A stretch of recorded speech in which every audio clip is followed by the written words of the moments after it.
Hai, Assalamualaikum warahmatullahi wabarakatuh. Kita berjumpa lagi di channel ini untuk membahas tentang manajemen keuangan, khususnya manajemen keuangan lanjutan.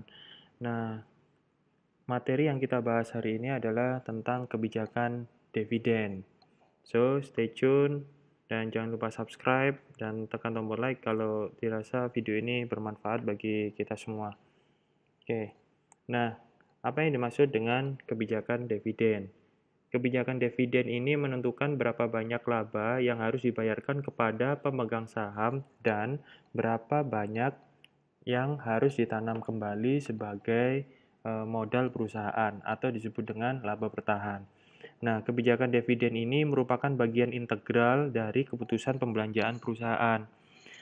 Nah, ada rasio yang disebut dengan dividen payout ratio yang menentukan jumlah laba yang dapat ditahan perusahaan sebagai sumber pembelanjaan. DPR merupakan dividen kas tahunan yang dibagi dengan laba per lembar saham atau earning per share atau disingkat dengan EPS. Rasio ini menunjukkan berapa persentase perusahaan yang dibayarkan kepada para pemegang saham yang berupa dividen berbentuk kas. Nah, apabila laba saat ini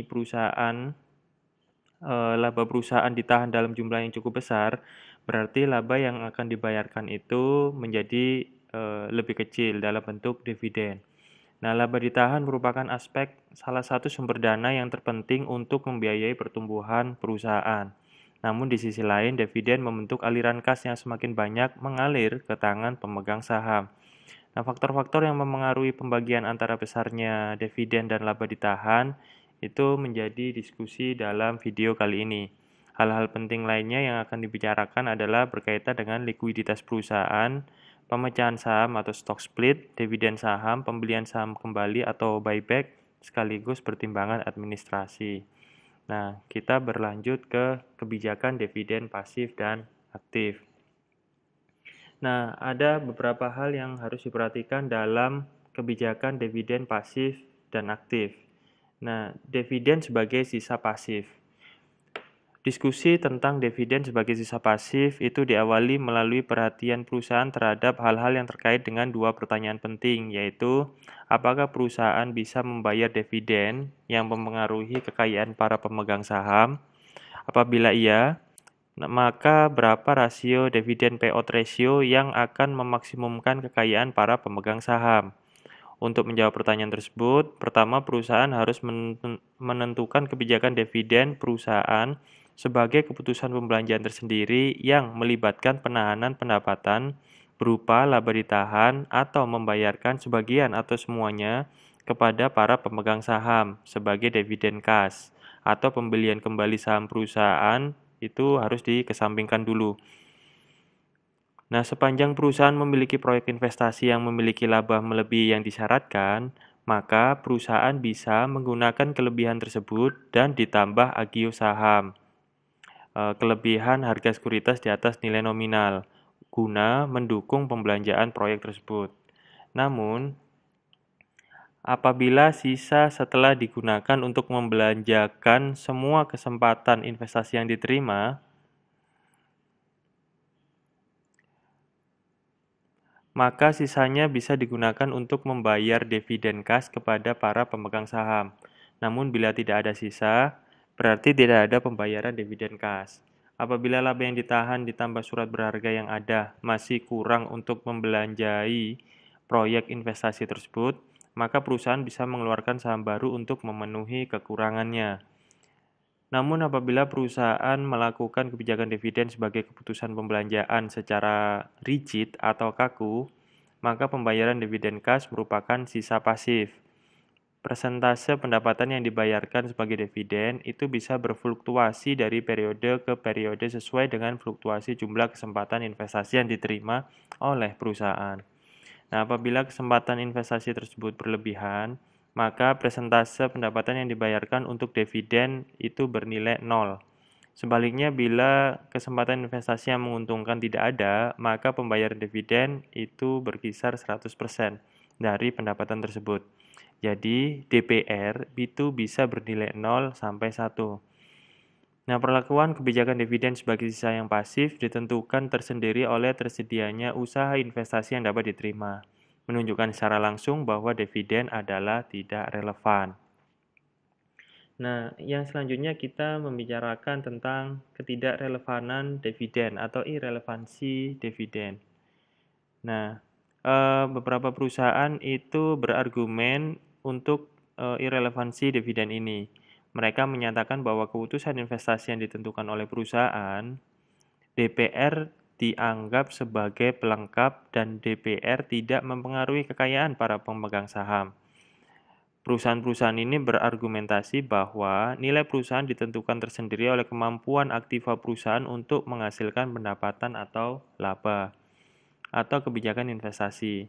Jadi, pembagian pendapatan perusahaan menjadi dividen dan laba yang ditahan tidak mempengaruhi nilai perusahaan. Nah, ada beberapa hal yang harus diperhatikan pada irelevansi dividen, yaitu yang pertama adalah dividen aktual versus laba ditahan, penyimpanan nilai. Nah, sekarang kita bahas dividen aktual versus laba ditahan.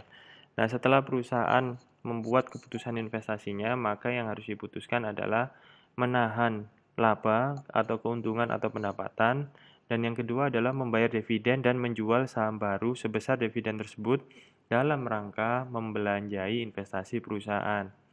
Nah, beberapa perusahaan menyarankan bahwa jumlah nilai saham per lembar yang didiskon setelah pembelanjaan ditambah pembayaran dividen sekarang adalah tepat sama dengan nilai pasar per lembar saham sebelum pembayaran dividen sekarang. Dengan kata lain, penurunan harga pasar saham biasa itu bisa disebabkan oleh dilusi sebagai akibat adanya pembelanjaan eksternal yang bisa mengimbangi pembayaran dividen. Dilusi ini adalah penurunan klaim proporsional pada pendapatan dan saham biasa karena penerbitan saham baru. Sampai saat ini, terdapat satu pertanyaan yang cukup menggelitik, yaitu bagaimana kaitannya bila dikatakan bahwa dividen adalah dasar untuk menilai saham biasa. Apakah ada beberapa kontradiksi? Nah, meskipun hal itu masih benar bahwa nilai pasar sebuah saham biasa adalah nilai sekarang dari seluruh dividen yang diharapkan di masa mendatang, tetapi waktu dan besarnya dividen itu bisa berubah-ubah. Posisi irelevansi dividen secara sederhana dinyatakan bahwa nilai sekarang dividen yang akan datang tetap tidak berubah meskipun kebijakan dividen merupakan mengalami perubahan baik dari waktu atau besarnya dividen. Nah, hal yang tidak bisa dibantah adalah bahwa dividen, termasuk dividen yang dilikuidasi, tidak pernah dibayar. Sebaliknya, hal ini dapat disangkal bahwa penundaan dividen adalah suatu masalah yang biasa saja, bila hal itu menjadi harga saham yang biasa. Nah, yang kedua adalah hedging nilai atau penyimpanan nilai. Nah, asumsi yang diberikan oleh beberapa ahli ekonomi tentang kepastian dan pasar modal yang sempurna, keirelevansi dividen secara alami itu mengikuti.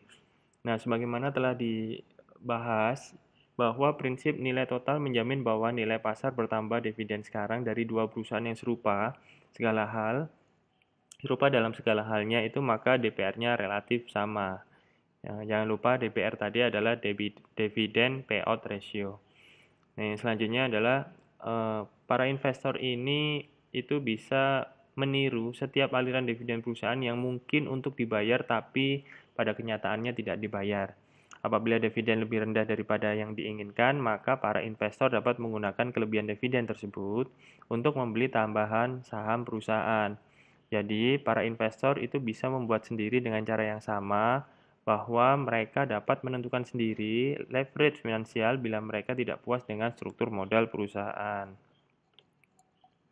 Nah, agar keputusan perusahaan memiliki nilai, maka perusahaan harus mampu melakukan sesuatu terhadap para pemegang saham. Maka mereka tidak bisa berbuat apa-apa untuk diri mereka sendiri. Oleh karena itu, para investor dapat menciptakan sendiri dividen yang akan melakukan substitusi sempurna bagi dividen perusahaan dengan asumsi yang mendahului. Maka kebijakan dividen tidak relevan. Jadi, perusahaan tidak mampu menciptakan nilai secara sederhana dengan mengubah kombinasi dividen laba yang ditahan.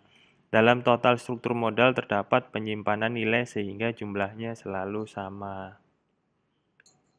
Oke, itu tadi adalah irrelevansi dividen ditinjau dari dividen aktual versus laba ditahan dan penyimpanan nilai.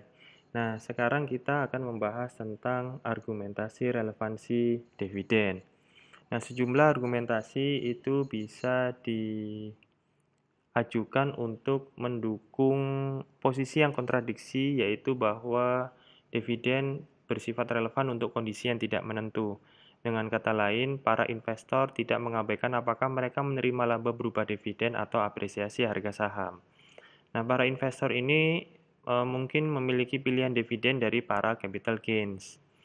Pembayaran dividen itu bisa memecahkan ketidakpastian mereka tentang profitabilitas perusahaan. Dividen diterima saat ini dan terus-menerus, sedangkan capital gains untuk waktu yang akan datang. Nah, jadi perusahaan yang membayar dividen itu bisa memecahkan lebih awal dari perusahaan yang tidak membayarkan dividen. Apabila ada pajak, maka terdapat berbagai pengaruh. Dalam rangka bahwa tingkat pajak pribadi capital gains lebih kecil daripada pajak pribadi pendapatan dividen, mungkin lebih menguntungkan untuk menahan pendapatan tersebut. Nah, sebaliknya apabila pajak pribadi pendapatan dividen lebih kecil daripada pajak pribadi capital gains, maka lebih menguntungkan bila perusahaan membayarkan dividen. Perpajakan ini bergantung pada peraturan pajak di masing-masing negara. Nah, irrelevansi dividen payout ratio itu berdasarkan ide bahwa pada saat kesempatan investasi yang menguntungkan dan sebelum dividen dibayarkan, dana yang dibayarkan perusahaan harus ditempatkan kembali oleh dana yang diperoleh pembelanjaan eksternal. Nah, adanya biaya mengambang atau flotation cost itu bisa menguntungkan penyimpanan pendapatan dalam perusahaan dalam bentuk laba ditahan. Biaya flotasi itu merupakan biaya yang berkaitan dengan pengeluaran sekuritas atau surat berharga yang baru.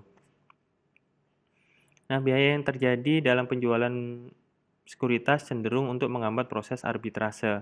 Para pemegang saham yang berkeinginan untuk mendapatkan pendapatan sekarang harus membayar biaya transaksi bila mereka menjual beberapa saham untuk memenuhi distribusi kas yang diinginkan, karena pembayaran dividennya berkurang. Pasar yang sempurna juga mengasumsikan bahwa sekuritas bisa dibagi atau divisible secara tidak terbatas. Nah, fakta yang ada menunjukkan bahwa unit saham terkecil adalah satu lembar saham yang mungkin menghasilkan dalam bulatan yang berkenaan dengan menjual saham untuk mendapatkan pendapatan nilai sekarang. Hal ini itu bisa menjadi alat untuk mendapatkan penjualan saham sebagai ganti dividen yang kurang. Sebaliknya, para pemegang saham itu tidak menginginkan dividen untuk tujuan konsumsi sekarang digunakan untuk investasi kembali di dividen mereka. Kedua, biaya transaksi dan masalah divisibilitas tersebut jelas tidak menguntungkan para pemegang saham. Nah, pemerintah seringkali melarang lembaganya untuk investasi saham yang tidak memberi dividen. Untuk itu, perusahaan yang selalu membagi pendapatannya sebagai dividen itu lebih disukai dari perusahaan yang menahan pendapatannya. Nah, sebagai syarat finansial, dividen memiliki dampak pada harga saham karena dividen tersebut memberikan informasi atau isyarat tentang profitabilitas perusahaan. Pada saat perusahaan memiliki DPR yang cenderung stabil sepanjang waktu, kemudian perusahaan meningkatkan DPR-nya, maka investor ini bisa mempercayai bahwa manajemen menunjukkan perubahan positif pada profitabilitas perusahaan yang diharapkan di waktu yang akan datang. Jadi dividen digunakan oleh para investor sebagai alat prediksi untuk prestasi atau proyeksi pendapatan perusahaan di masa yang akan datang. Nah, sekarang kita akan bicara tentang faktor-faktor yang memengaruhi kebijakan dividen. Ada beberapa faktor yang bisa memengaruhi kebijakan dividen. Sejauh ini kita hanya membahas aspek teoritis dari kebijakan dividen. Pada waktu menentukan kebijakan dividen, sebelumnya dapat dilihat bahwa ada beberapa masalah lainnya. Tambahan yang harus dipertimbangkan tersebut berkaitan dengan konsep yang berhubungan dengan DPR dan penilaian perusahaan. Nah, berikut ini akan dibahas berbagai faktor praktis yang perlu dianalisis perusahaan pada saat memutuskan kebijakan dividen.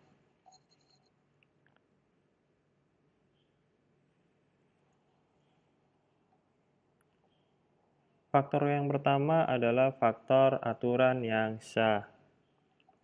Aturan sah yang dibicarakan di sini penting untuk menentukan batas-batas legal kebijakan dividen perusahaan yang telah dibuat apakah bisa dilaksanakan.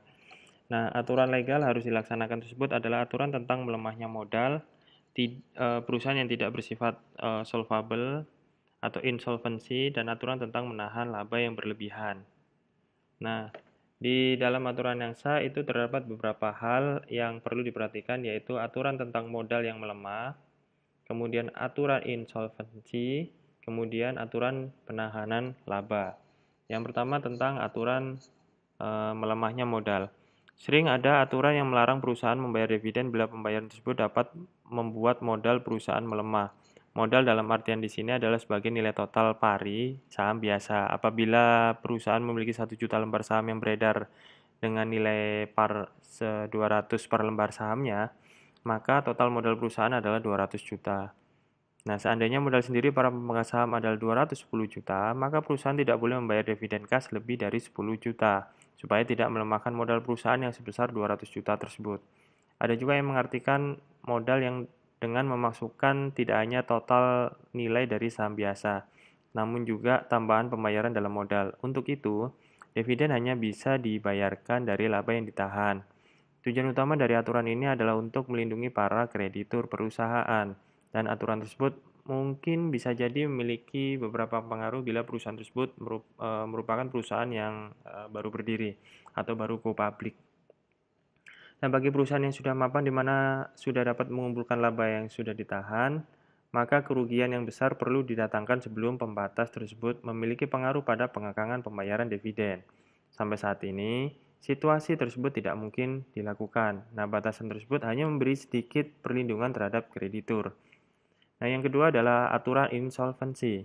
Terdapat aturan yang melarang pembayaran dividen kas bila perusahaan dalam keadaan tidak solvable. Insolvency adalah kondisi di mana nilai utang yang tercatat melebihi nilai aktiva yang tercatat, atau perusahaan tidak mampu memenuhi kewajiban untuk membayar semua utangnya pada saat jatuh tempo.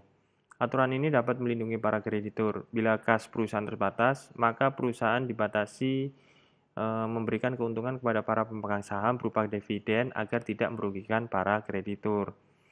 Nah, yang ketiga adalah aturan penahanan laba. Apabila perusahaan menahan labanya secara berlebihan, terutama dengan tujuan untuk menghindari pajak, juga dilarang. Dengan tidak membagi dividen, maka para pemegang saham tidak terkena pajak dividen, hanya terkena pajak capital gains saja. Nah, yang selanjutnya kita bahas tentang kebutuhan dana perusahaan. Semakin besar kebutuhan dana perusahaan berarti semakin kecil kemampuan untuk membayar dividen. Pendapatan perusahaan akan digunakan terlebih dahulu untuk memenuhi kebutuhan dananya, baru sisanya untuk pembayaran dividen. Nah, faktor selanjutnya adalah tentang likuiditas. Likuiditas perusahaan merupakan pertimbangan utama untuk keputusan dividen. Oleh karena itu, dividen merupakan aliran kas keluar, maka semakin besar posisi kas perusahaan dan likuiditas perusahaan, maka berarti semakin besar juga kemampuan perusahaan untuk membayar dividen. Apabila manajemen ingin menjaga atau memelihara likuiditas dalam rangka melindungi terhadap ketidakpastian usaha dan agar memiliki fleksibilitas finansial, maka kemungkinan perusahaan tidak akan membayar dividen dalam jumlah yang besar. Nah, faktor selanjutnya adalah kemampuan meminjam. Posisi yang liquid bukanlah satu-satunya cara untuk menyediakan fleksibilitas finansial dan perlindungan terhadap ketidakpastian. Apabila perusahaan memiliki kemampuan yang tinggi untuk mendapatkan pinjaman, juga merupakan fleksibilitas finansial yang tinggi sehingga kemampuan untuk membayar dividen itu juga bersifat tinggi. Nah, faktor yang kelima adalah batasan dalam kontrak utang. Protective covenants atau ketentuan perlindungan dalam kontrak utang seringkali memasukkan batasan untuk pembayaran dividen. Batasan tersebut dibuat oleh para kreditur untuk menjaga kemampuan perusahaan dalam membayar utangnya. Biasanya, batasan tersebut dinyatakan dalam persentase maksimum dari laba ditahan untuk bisa digunakan dalam membayar dividen. Nah, yang selanjutnya adalah tingkat return. Keuntungan atau tingkat return aset itu bisa menentukan mana yang lebih menarik, membagikan keuntungan dalam bentuk dividen kepada para pemegang saham atau tetap menggunakan dalam perusahaan tersebut. Nah, selain itu, faktor yang mempengaruhi dividen adalah stabilitas keuntungan. Stabilitas keuntungan ini didasarkan pada perusahaan yang keuntungannya relatif stabil, seringkali dapat memperkirakan bagaimana keuntungan itu di kemudian hari. Maka perusahaan yang seperti itu kemungkinan besar bisa membagikan keuntungannya dalam bentuk dividen dengan persentase yang lebih besar dibandingkan dengan perusahaan yang keuntungannya berfluktuasi. Perusahaan yang kurang stabil itu tidak yakin bahwa posisinya benar, apakah harapan keuntungannya dalam tahun-tahun mendatang dapat terlaksana. Karena itu dari keuntungan yang sekarang ini bisa ditahan untuk suatu bagian yang cukup besar, sebab dividen yang relatif rendah lebih mudah dipertahankan apabila keuntungan agak merosot di masa yang akan datang. Nah, faktor selanjutnya adalah akses ke pasar modal.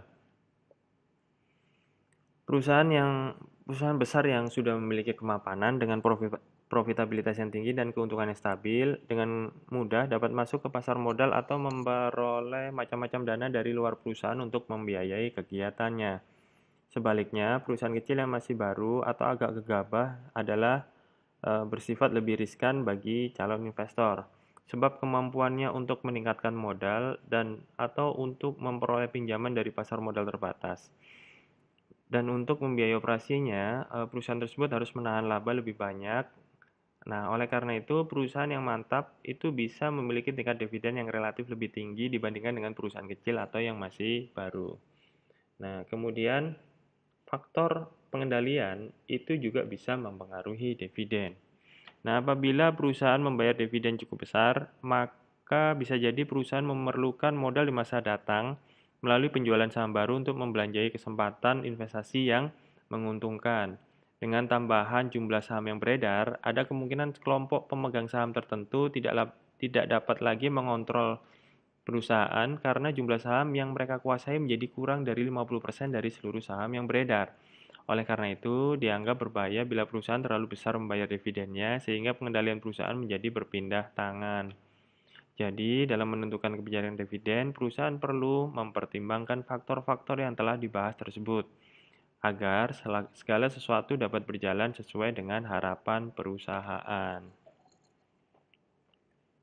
Oke, setelah kita membahas faktor-faktor yang mempengaruhi kebijakan dividen, maka kita pada akhirnya harus juga membahas tentang stabilitas dividen. Nah, stabilitas dividen ini merupakan pembayaran dividen yang stabil dalam jangka waktu yang lama. Sedang kebalikannya adalah pembayaran dividen yang sesuai dengan persentase tetap dari perusahaan.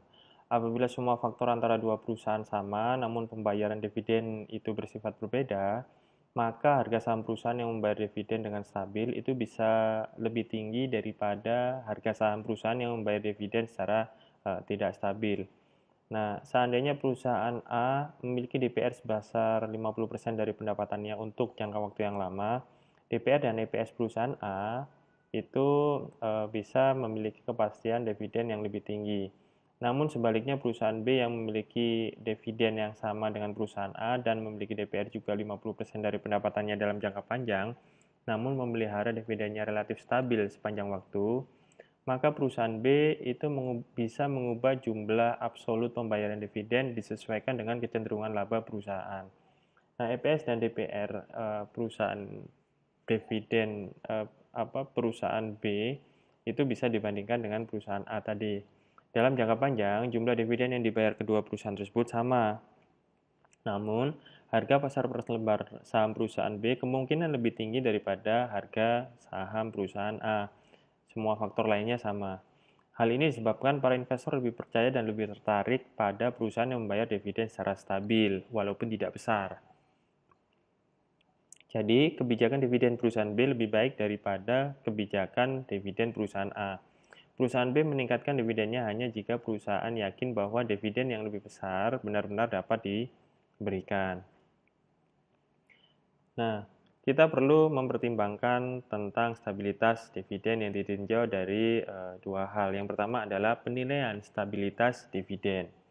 Nah, para investor mau membayar premi bagi dividen yang stabil karena beberapa faktor, yaitu kadar informasi, pendapatan sekarang yang diminta, dan pertimbangan aturan legal.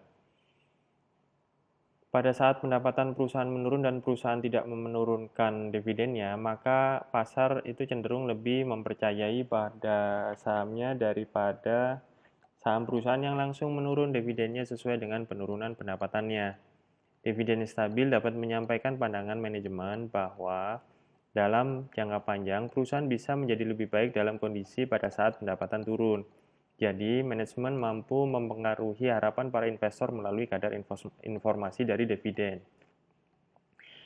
Para investor yang menghendaki pendapatan periodik itu bisa menyukai perusahaan dengan dividen stabil daripada perusahaan yang dividennya tidak bersifat stabil. Meskipun kedua perusahaan tersebut memiliki pola yang sama dari pendapatan dan DPR jangka panjang. Nah, faktor selanjutnya adalah tentang aturan legal dari pemerintah bagi lembaga-lembaga yang berinvestasi. Pemerintah hanya memperbolehkan lembaganya, misal perusahaan asuransi, untuk membeli saham perusahaan yang selalu membayar dividen dengan stabil.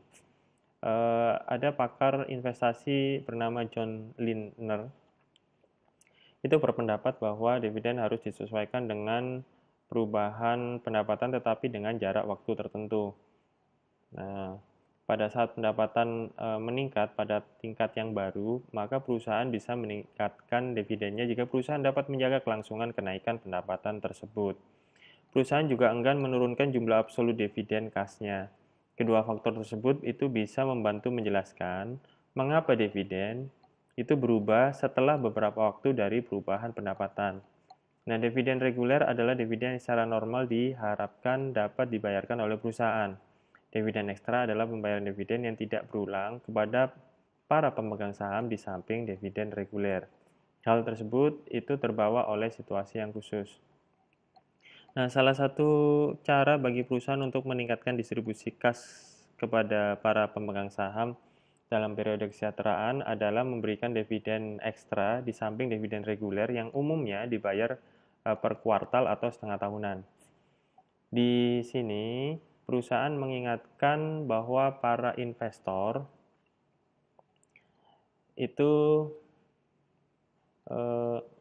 kepada para investor bahwa dividen tidak meningkat dalam tingkat dividen yang tetap. Pemberian dividen ekstra secara khusus itu relatif sesuai bagi perusahaan yang memiliki pendapatan yang berfluktuasi. Penggunaan dividen ekstra ini memungkinkan perusahaan untuk memelihara dividen reguler yang stabil dan juga untuk mendistribusikan beberapa apa yang disebut dengan hadiah kesejahteraan kepada investor. Selain itu juga membawakan informasi positif kepada para pasar, kepada para investor bahwa perusahaan ini sedang memiliki prestasi yang bagus. Nah, selanjutnya kita membahas juga tentang dividen dan stock split. Nah, dividen saham atau stock dividen dan stock split atau pemecahan saham itu seringkali digunakan untuk tujuan yang berbeda. Secara ekonomis terdapat perbedaan di antara stock dividen dan stock split. Hanya dari sudut pandang akuntansi terdapat perbedaan yang signifikan. Nah, pertama kita membahas tentang stock dividen. Dividen saham adalah pembayaran kepada para pemegang saham berupa tambahan jumlah lembar saham biasa. Hal ini dinyatakan dengan mengubah catatan modal sendiri para pemegang saham pada neraca perusahaan. Pemilikan proporsional kepada para pemegang saham dalam perusahaan itu tetap dan tidak berubah. Wewenang akuntansi itu membuat perbedaan antara dividen saham presentase kecil dengan dividen saham presentase besar. Nah, dividen saham presentasi kecil itu merupakan pemberian dividen saham yang jumlahnya kurang dari 20% dari total saham biasa yang sudah ada.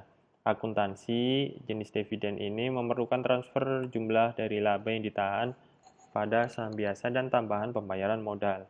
Seandainya perusahaan A memiliki total modal sendiri pada para pemegang saham sebelum menerbitkan dividen saham seperti pada tabel yang ada di buku, kemudian perusahaan membayar saham dividen 5% atau 5% kali 800.000 misalnya, sama dengan 40.000 lembar. Nah, nilai pasar tambahan modal ditransfer pada catatan dari laba yang ditahan ke saham biasa dan tambahan pembayaran modal. Oleh karena itu, nilai dari per lembar saham tetap sama. Peningkatan dalam jumlah saham itu juga digambarkan dalam peningkatan catatan saham biasa. Nah, kemudian sisanya itu dimasukkan ke dalam catatan tambahan pembayaran modal. Total modal sendiri para pemegang saham perusahaan tetap sama. Nah, oleh karena jumlah saham biasa yang beredar naik 5%, maka EPS perusahaan dikurangi secara proporsional. Seandainya pendapatan setelah pajak atau earning after tax periode tersebut adalah 2 juta rupiah sebelum dividen saham, EPS bernilai 2,5. Nah, setelah dividen saham, EPS menjadi 2,38. Para pemegang saham memiliki jumlah saham yang lebih banyak, tetapi EPS-nya lebih rendah. Nah, di sini logika yang harus dipahami. Pembayaran dividen saham dikatakan dalam persentase besar bila pemberiannya lebih dari 20% total saham yang sudah ada. Perhitungan dividen saham jenis ini agak berbeda dari perhitungan saham dividen dengan persentase yang kecil.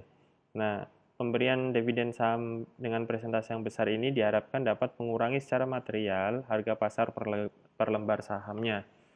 Dari contoh tersebut, maka seandainya perusahaan memutuskan mengeluarkan dividen saham sebesar 100%, maka ada proporsi tertentu yang harus diperhatikan terhadap total modal sendiri. Nah, oleh karena dividen saham 100%, maka saham misalnya menjadi 1.600.000 lembar dengan nilai 800.000 misalnya. Tambah nilai saham misalnya dengan 4 juta rupiah ditransfer dari laba ditahan. Nah, total modal sendiri dari para pemegang saham tetap tidak berubah, yaitu 20 juta rupiah. Nah, sekarang kita membahas tentang stock split. Stock split atau pemecahan saham adalah peningkatan jumlah saham yang beredar dengan cara mengurangi nilai saham tersebut.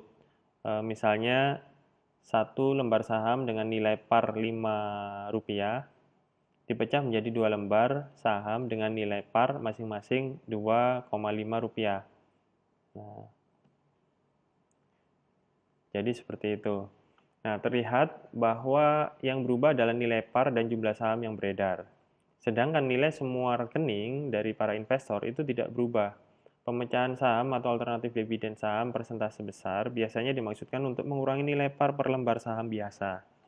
Nah, tujuan yang paling mendasar dari stock split adalah menempatkan saham tersebut dalam perdagangan yang lebih populer sehingga menarik lebih banyak pembeli. Perusahaan menjadi jarang bisa melihara kas dividen per lembar saham yang sama antara sebelum dan sesudah pemecahan saham. Nah, kemungkinan pemecahan saham dapat meningkatkan dividen efektif kepada para pemegang saham. Sebagai contoh ya, seperti kasus perusahaan yang memberi dividen Rp2 per lembar saham sebelum pemecahan saham, setelah pemecahan saham, perusahaan memberi dividen 1,2 per lembar saham. Nah, seorang yang pemegang saham memiliki 100 lembar sebelum pemecahan saham, menerima dividen Rp200 misalnya. Nah, setelah pemecahan saham, dia akan menerima dividen sebesar Rp1,2 kali 200, yaitu sama dengan Rp240 per tahun.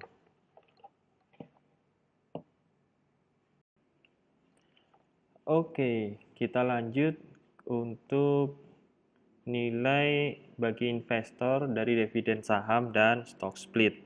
Nah, secara teoritis, dividen saham atau pemecahan saham itu bukan suatu nilai bagi para investor. Mereka menerima tambahan jumlah saham, tapi proporsi pemilikan perusahaan tidak berubah. Harga pasar saham tersebut itu bisa menurun secara proporsional sehingga total nilai saham yang dipegang itu relatif sama. Sebagai contoh, A memegang 100 lembar saham biasa dengan nilai misalnya $40 per lembar sahamnya, atau nilai seluruhnya adalah $4.000. Setelah dividen saham 5%, harga saham turun menjadi $40 per 1,05 atau sama dengan $38,1. Nah, nilai total saham yang dipegang A tetap sama, yaitu 38,1 dikali 105, yaitu $4.000. Jadi dividen saham itu tidak memiliki nilai bagi investor A. Nah, apabila investor berharap untuk menjual beberapa saham dalam rangka mendapatkan kas, maka dividen saham atau pemecahan saham sangat membantu pelaksanaan tersebut. Nah, meskipun tanpa itu, Investor juga dapat menjual beberapa sahamnya, tetapi dividen saham atau pemecahan saham memiliki pengaruh psikologis yang menguntungkan bagi para pemegang saham tersebut.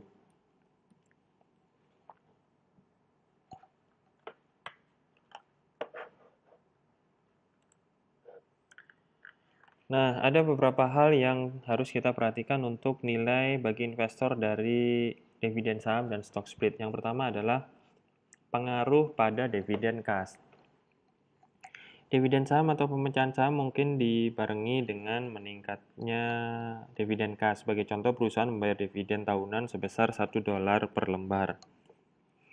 Nah, perusahaan memberi dividen saham 10% dan dividen kas tetap dibayarkan. Jadi, investor yang memiliki 100 lembar saham dengan dividen $100 sekarang memiliki 110 lembar dengan dividen kas sebesar $110. Nah, pertanyaannya adalah, apakah peningkatan dividen kas memiliki pengaruh positif pada kekayaan para pemegang saham? Hal ini tergantung pada trade-off antara dividen sekarang dengan laba yang ditahan. Nah, kadang-kadang dividen saham dilaksanakan untuk menghemat kas. Sebagai pengganti meningkatkan dividen kas karena kenaikan pendapatan, maka perusahaan bisa jadi bermaksud untuk menahan porsi yang lebih besar dari pendapatannya dengan cara menentukan dividen kas. Nah, keputusan tersebut secara efektif bisa mengurangi dividen payout ratio. Sebagaimana kenaikan pendapatan dan dividen itu tetap sama, maka dividen payout ratio itu juga relatif turun. Nah, keputusan untuk menahan porsi yang lebih besar dari pendapatan tentu juga dapat dicapai tanpa dividen saham.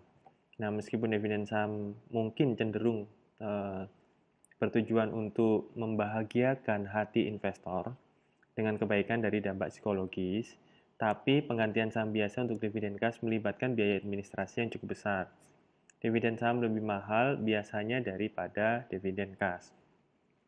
Nah, yang selanjutnya adalah kandungan informasi. Pemberian dividen saham atau pemecahan saham dapat menyampaikan informasi secara efektif kepada para investor daripada dengan pembicaraan yang cenderung lebih serius. Manajemen dapat menggunakan dividen saham atau pemecahan saham untuk lebih meyakinkan tentang prospek perusahaan yang menguntungkan. Nah, terdapat pengaruh signifikan reaksi harga saham positif yang disebabkan oleh dividen saham atau pemecahan saham. Nah, hal ini berpengaruh pada informasi bahwa sahamnya dinilai kurang dan seharusnya berharga lebih tinggi. Namun, investor perlu hati-hati. Nah, biasanya dividen saham atau pemecahan saham itu mendahului dividen kas dan peningkatan pendahuluan. Oleh karena itu, pasar menjadi memandang dividen saham dan pemecahan saham sebagai indikator pengaruh dari dividen kas yang lebih besar dan kemampuan menghasilkan dari perusahaan. Jadi, bukan dividen saham atau pemecahan saham yang menyebabkan pengaruh positif terhadap harga saham, namun informasi positifnya tersebut itu menyampaikan sebuah isyarat bahwa perusahaan juga harus menyampaikan pada akhirnya dividen dan pendapatan bila harga saham tetap lebih tinggi. Nah, itulah nilai untuk investor dari dividen saham dan stock split. Nah, selanjutnya kita bicara tentang reverse stock split. Reverse stock split ini merupakan kebalikan dari stock split. Pada stock split menunjukkan nilai nominal saham dikurangi, sedangkan reverse stock split menunjukkan nilai nominal saham cenderung dinaikkan, tapi jumlah saham beredar menjadi menurun. Dengan perkataan lain, reverse stock split berarti jumlah saham yang beredar dikurangi, misalnya 2 lembar dijadikan 1 lembar. Sebagai contoh, perusahaan XY mengadakan reverse stock split 4 lembar saham dijadikan 1 lembar dengan nilai par misalnya $5 dan jumlah saham yang beredar 400 lembar. Dengan adanya reverse stock split, nilai par sekarang menjadi $20 dan saham yang beredar menjadi 100 lembar saja. Nah, reverse stock split dilaksanakan untuk meningkatkan harga pasar saham tersebut jika harganya dianggap terlalu murah. Nah, ini yang harus diperhatikan oleh para investor. Nah, seperti juga dividen saham atau pemecahan saham, reverse stock split memiliki informasi atau isyarat. Biasanya isyarat ini bernilai negatif. Misalnya perusahaan sedang mengalami kesulitan finansial. Pada umumnya perusahaan yang melakukan stock split, reverse stock split, ingin harga sahamnya itu berada tingkat yang lebih tinggi dalam perdagangan di mana total biaya perdagangan dan jasa relatif lebih rendah. Dari bukti empiris menunjukkan bahwa adanya reverse stock split mengakibatkan harga saham turun secara signifikan. Penurunan tersebut diperlambat oleh prestasi pendapatan perusahaan di waktu yang lalu. Jadi perusahaan yang sehat akan berpikir 2 kali sebelum melaksanakan reverse stock split.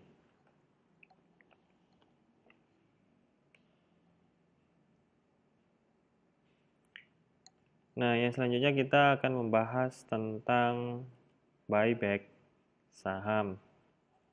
Nah, beberapa perusahaan membeli kembali sahamnya dalam rangka memiliki persediaan saham untuk rencana stock option management. Rencana ini itu dipandang sebagai hadiah bagi para manajer yang dapat mencapai prestasi tertentu. Diberi kesempatan untuk membeli saham perusahaan dengan harga yang lebih rendah daripada harga pasar. Dengan cara ini, jumlah saham yang beredar itu tidak meningkat. Alasan lain dari membeli kembali saham perusahaan adalah agar memiliki persediaan saham untuk akuisisi dengan perusahaan yang lain. Pembelian saham perusahaan itu juga merupakan bagian dari keseluruhan dividen perusahaan. Nah, ada dua hal yang harus kita perhatikan dalam buyback saham. Yang pertama adalah metode pembelian kembali, dan yang kedua adalah keputusan investasi dan pembelanjaan sekaligus isyarat yang dimungkinkan.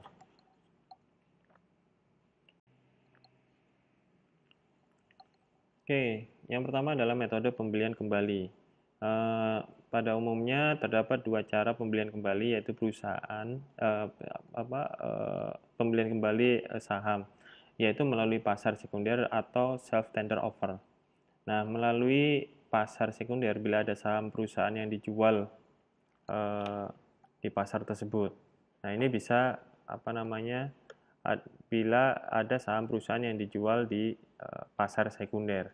Nah, sedangkan self tender offer itu merupakan suatu penawaran formal dari perusahaan untuk membeli kembali sahamnya kepada para pemegang saham dengan harga di atas harga pasar. Para pemegang saham dapat memilih menjual sahamnya atau tetap memiliki saham tersebut atau hold. Nah, biasanya periode penawarannya antara 2-3 minggu. Apabila para pemegang saham yang mau menjual sahamnya ternyata jumlahnya lebih besar daripada jumlah yang dikehendaki, maka perusahaan dapat membeli semua atau sejumlah yang diinginkan. Biaya transaksi cara ini biasanya lebih tinggi daripada biaya transaksi biasa di pasar sekunder. Nah, apabila perusahaan memiliki kas yang lebih tetapi hanya memiliki sedikit kesempatan berinvestasi, maka kelebihan kas tersebut dapat didistribusikan dengan membeli kembali saham perusahaan atau meningkatkan pembayaran dividen. Nah, secara teoritis keduanya tidak berbeda dari kepentingan para pemegang saham tentang pajak pendapatan dan biaya transaksinya. Dengan pembelian kembali saham, maka saham yang tetap beredar tetap menjadi lebih tinggi sehingga EPS dan dividen per lembar saham segera meningkat. Sebagai hasilnya, harga pasar per lembar saham akan meningkat juga. Secara teori, capital gains yang dicapai dari pembelian kembali saham itu bisa sama dengan dividen yang akan dibayarkan. Nah, seandainya perusahaan memiliki uang kas yang besar untuk distribusi saham, maka lebih cocok bila membeli kembali sahamnya. Oleh karenanya, meskipun pajaknya sama, tetapi pajak capital gains dibayar setelah sahamnya terjual, sedang pajak dividen harus dibayar atas dasar waktu aktual. Yang kedua adalah keputusan investasi atau pembelanjaan. Keputusan untuk membeli kembali saham perusahaan yang kemudian menjadi treasury stock itu bisa melibatkan distribusi kelebihan dana ketika kesempatan investasi perusahaan tidak cukup menarik untuk menggunakan dana-dana tersebut, baik sekarang ataupun di masa yang akan datang. Nah, treasury stock ini adalah saham yang telah dibeli kembali dan dipegang oleh perusahaan yang mengeluarkan saham tersebut. Jadi, pembelian kembali saham benar-benar tidak dapat diperlakukan sebagai keputusan investasi. Pembelian kembali saham dihargai sebagai suatu tipe keputusan pembelanjaan yang memiliki struktur modal dan motivasi kebijakan dividen. Sebagai contoh, kadang tujuan pembelian kembali saham adalah untuk mengubah struktur modal perusahaan. Dengan mengeluarkan surat utang untuk membeli kembali saham perusahaan, dengan segera dapat diubah rasio utang atau modal sendiri dengan proporsi utang yang lebih besar. Pada waktu yang lain, saat ada kelebihan kas, pembelian kembali saham perusahaan dapat dipandang sebagai bagian dari keseluruhan kebijakan dividen perusahaan. Nah, yang kemudian ketiga adalah isyarat yang dimungkinkan. Pembelian kembali saham juga memiliki pengaruh isyarat yang positif. Sebagai contoh, seandainya manajemen percaya bahwa saham perusahaan undervalued, dan bahwa mereka memiliki keterbatasan secara pribadi berupa tidak mampu memberi tanggapan terhadap self-tender offer, maka menggambarkan kepercayaan manajemen tentang tingkat undervaluation. Dividen cash dan pembelian kembali saham juga mempunyai beberapa ketidaksamaan informasi. Dividen cash reguler itu menyediakan secara terus-menerus penguatan dari kemampuan pokok perusahaan untuk menghasilkan cash. Nah, sebaliknya pembelian kembali saham perusahaan bukan merupakan kejadian yang dianggap biasa, karena keduanya dilaksanakan dengan uang. Manajemen tidak memiliki perangsang untuk memberi syarat yang salah dengan secara implisit menjanjikan diri sendiri untuk menyediakan aliran kas yang konsisten dengan isyarat tersebut. Nah, itulah beberapa prinsip, tiga prinsip dalam buyback saham, metode pembelian kembali, keputusan investasi dan pembelanjaan, serta isyarat yang dimungkinkan. Nah, sekarang kita membahas tentang pertimbangan administrasi yang ditinjau dari dua aspek. Yang pertama adalah aspek prosedural dan yang kedua adalah aspek rencana penginvestasian kembali dividen. Nah, yang pertama aspek prosedural. Pada saat direksi perusahaan mengumumkan dividen kas, berarti telah ditentukan record date. Pada tutup buku tanggal tersebut, daftar para pemegang saham dicatat dari perusahaan buku transfer sahamnya. Para pemegang saham dicatat tersebut diberi tanda dengan mencantumkan namanya untuk nantinya menerima dividen kas. Sedangkan para pemegang saham setelah ada catatan tersebut itu tidak tercantum namanya untuk menerima dividen kas. Masalah yang timbul dalam penjualan saham adalah setelah ada catatan tersebut. Dalam kasus penjualan saham setelah tanggal pencatatan, untuk menghindari kebingungan tentang investor mana yang akan menerima dividen kas, maka dibuat suatu aturan penerimaannya. Apabila saham dijual paling tidak 4 hari sebelum pencatatan, maka pemilik saham baru tersebut dapat dicatat sebagai penerima dividen kas. Nah, sedangkan bila penjualan pada hari setelah 4 hari sebelum tanggal pencatatan, maka pemilik saham tersebut tidak dapat dicatat sebagai penerima dividen kas. Tanggal tersebut di mana merupakan hari pertama pembeli saham tidak dicatat sebagai penerima dividen atau dikenal sebagai ex-dividend date. Ada beberapa garis dari tanggal pengumuman, kemudian tanggal ex-dividend, kemudian tanggal pencatatan, dan tanggal pembayaran. Nah, yang kedua adalah rencana penginvestasian kembali dividen. Sejumlah perusahaan besar itu seringkali menyusun rencana untuk menginvestasikan kembali dividen yang mereka bayarkan. Adanya rencana tersebut memungkinkan para pemegang saham memiliki pilihan untuk menginvestasikan kembali dividen kas yang diterima sebagai tambahan pemilikan saham perusahaan. Nah, terdapat dua tipe dasar atas investasi ini, yakni digolongkan dari tambahan saham tersebut berasal dari saham perusahaan yang sudah beredar atau dari saham perusahaan yang baru diterbitkan. Nah, apabila saham yang telah beredar ini sudah dipakai, maka perusahaan bisa mentransfer dividen kas tersebut pada bank yang bertindak sebagai trustee atau sebagai wali. Nah, bank kemudian membeli saham perusahaan dari pasar sekunder. Tipe yang kedua adalah saham baru yang diterbitkan perusahaan untuk dibeli dengan dividen tersebut. Hanya dengan cara ini, perusahaan dapat memperoleh dana tambahan secara nyata. Nah, itulah pembahasan kita tentang kebijakan dividen. Semoga bermanfaat dan jangan lupa subscribe, tekan tombol like, dan komen apabila ada pertanyaan di bawah. So, have a nice day guys.